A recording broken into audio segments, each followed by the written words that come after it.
videom kesildi. Bunlar bu Fatime ile Halime bana kırmızı ağacdan şkatulka veripler. Fil. Orada servantadır. Bu da mənim. Telefona əlim şeyləyir, gözü körlanır. Laqo şəhəri, Lagunanın qırağındayıq, çayın qırağında. Sovet səfirliyində qalmışam bir il. Ay bir il yox. 95'in fevralında 3 həftə olmuşam, 3 həftə. İş için geçmiştim.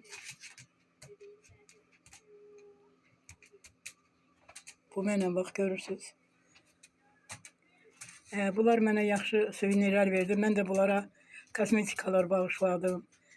Qucaqlayıb öpürdülər məni.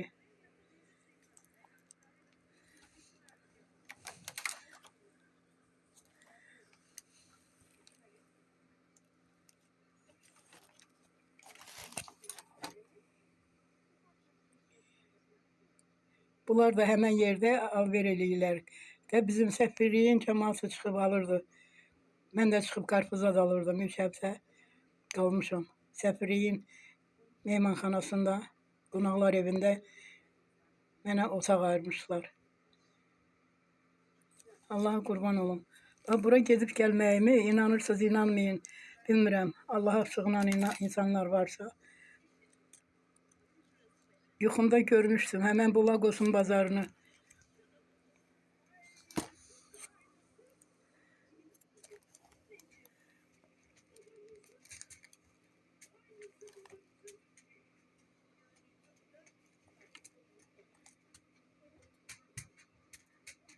Mehmanxananın parkındayım. Bu maşınla beni gezdirirlər. Şəhəri Atlantik Okeana getdiyi. Orada elə mövcudlar Atlantik Okeanın üstünde balıkçılar qəsəbəsi var. Kamışlardan, çörkökdən, budaqlardan, ağaclardan düzəlmiş. Bu da palmanın altındayım.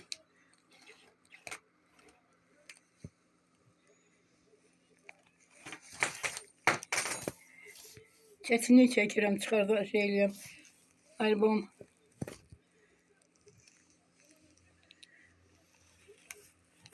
Her şey töküldü elimden.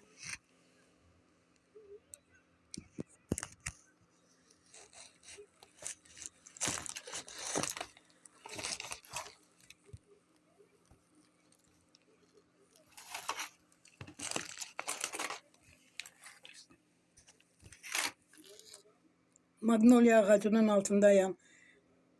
Çiçeği koparttım, koydum. Yanımdaki kadın dedi ki, Sevda,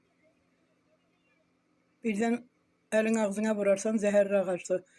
Zehirli çiçekse onun çiçekleri adamı öldürür. 1995'in fevralı. Burada da palmanın altındayım. Uyukunu görmüştüm. Yuxuda görmüştüm. Bir bazar görmüştüm. Qara cəmaatla